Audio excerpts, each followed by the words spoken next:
लगन तुझसे लगा बैठे, जो होगा देखा जाएगा।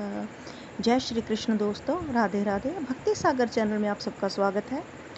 हम आपको सुना रहे हैं श्रीमद् भागवत गीता के 18 अध्याय, जिनमें से आज हम आपको 10वें अध्याय की कथा सुनाएंगे।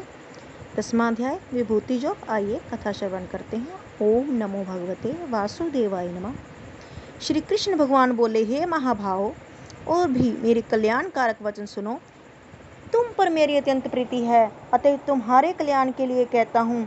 मेरी उत्पत्ति का हाल ना तो देवता जानते हैं और ना महर्षि लोग। मैं ही देवों और महर्षियों का आदि कारण हूँ, जो मुझे अजन्मा, अनादि और सब लोगों का ईश्वर मानते हैं। वे सब मोह रहित हैं, उनके पाप नष्ट हो जाते हैं। बुद्धिमान, क्षमा, सत्य, धम, शम, सुख, दुख, जन्म, मरण, भय, अभय, अहिंसा, ममता, संताप, तप, दान, यश, अपयश इत्यादि जो अनेक प्रकार के भाव हैं, वे सब मुझ में उत्पन्न हुए हैं। जो मनुष्य मेरी इस विभूति को भली भांति जानते हैं, वह निश्चय योग से सिद्ध होते हैं। इसमें संदेह नहीं, यह जानकर कि मैं सबको उत्पन्न करता हूँ और मुझ ही से सबकी प्रवृत्ति होती है। विवेकी प्राणी मेरी उपासना करते हैं, वे मुझ में अपने चित्त और प्राणों को त्याग कर एक दूसरे को समझाते हुए भजन करते सदा संतुष्ट और सुखी रहते हैं। चित्त को सावधान करके प्रीतिपूर्वक भजन करने वालों को मैं ऐसा बुद्धि योग देता हूँ, जिससे वह मुझे प्राप्त कर लेते हैं। उन पर अनुग्रह करके मैं उनकी बुद्धि में स्थिर हो ज्ञान देता हूँ। अर्जुन ने कहा, आप परम ब्रह्म हो, परम धाम हो, परम मित्र आदि देव हो, अजन्मा हो, सन्यासी हो। तुमको सब ऋषि, देव ऋषि, नारद, अमित देव, यज्ञ और व्यास भी ऐसा कह गए, उसमें मैं भी तुम भी कह रहे हो। हे केशव, जो तुमने मुझसे कहा है सो सब सत्य मानता हूँ। देवता और दानव, इन दोनों ने ही तुम्हारे रूप को नहीं जाना है। हे सब चीजों के उत्पन्न करने वाले भूतेश, हे देव, हे जगतपते, हे पुरुषोत्तम, आप स्वयं ही अपने को जानते हैं। अंत आप अपनी गत दिव्य विभूतियों का हाल परिणता वर्णन कीजिए, जिनके द्वारा आप इन सब लोकों में व्याप्त हो रहे हैं।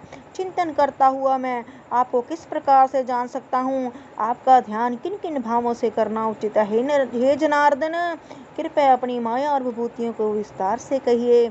इस अमृत रूप आपकी वाणी को सुनने से मेरा मन तृप्त नहीं होता है। कृष्ण भगवान बोले, मेरा विस्तार तो अनंत है, तो भी मुख्य मुख्य विभूतियों को मैं तुम्हें सुनाता हूँ। गुणकेश समस्त भूतों के अंतकरण में रहने वाले आत्मा मैं ही हूँ। मैं ही उनका आदि, मध्य, अंत, अदेव। मैं विष्णु प्रकाश को मैं अनेक किरणों से भूषित सूर्य, मृद गणों में मारीच, नक्षत्रों में चंद्रमा मैं ही हूँ। मैं वेदों में सामवेद, देवों में विष्णु, इंद्रियों में मधुत, मात्र में चैतन्य, रुद्रों में शिव, यज्ञों में कुबेर, अष्ट वसुओं में अग्नि और पर्वतों में स्मेरु मैं ही हूँ। हे पार्थ, पुरोहितों में बृहस्पति, सेनापति में स्कंद और जलाशयों में समुद्र में ही हूँ। महर्षियों में भृगवाणी, अक्षरों में ओंकार, यज्ञों में जप और स्थावरों में हिमालय में ही हूँ। वृक्षों में पीपल, देवऋषियों में नारद, गंधर्वों में चित्ररथ और सिद्धों में कपिल मुनि, वेदों में अमृत, उत्पन्न चैवश्रवा, गजेंद्रों में ऐरावत और मनुष्यों में राजा मैं ही हूँ। धातियों में वज्र, गौ में कामधेनु, प्रजा की उत्पत्ति करने वालों में मैं कामदेव और सर्पों में मैं वासुकी हूँ। नागों में शेषनाग, जलचरों में वरुण, पितरों में अयरमा और शासन करने वालों में यमराज मैं ही हूँ। शुद्ध करने वालों में वायु, शस्त्रधारियों में राम, नदियों में गंगा मैं ही हूँ। हे अर्जुन, मैं सब प्राणियों का आदि, मध्य, अंत, विद्याओं में ध्यातम, विद्या और वाद विवादों में वाद भी मैं ही हूँ।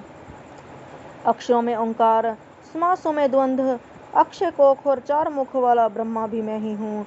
सबको हरने वाले, मृत्यु भविष्य में होने वाले पदार्थों की उत्पत्ति, स्त्रियों में कीर्ति, लक्ष्मी, वाणी, मेधा, धृति और क्षमा मैं ही हूँ।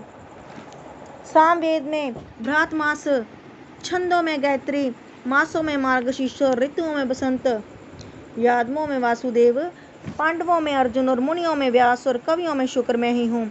दमन करने वाले में दंड, जय चाहने वालों में नीति तथा ज्ञानियों में ज्ञान और भूत भाव का जो बीज है वह भी मैं ही हूँ। मेरे अतिरिक्त चराचर भूत कुछ भी नहीं। मेरी दिव्य विभूतियों का अंत नहीं है। यह विस्तार मैंने संक्षेप में कहा है। जो वस्तु ऐश्वर्यमान, शोभ्यमान और यशवान है, उन्हें मेरे ही तेज के अंश से उत्पन्न हुआ जानो। यही जानो कि मैं अपने एक ही अंश से इस संपूर्ण जगत में व्यापक हूँ। बोल श्री कृष्ण भगवान की जय। 10वां अध्याय समाप्तम्।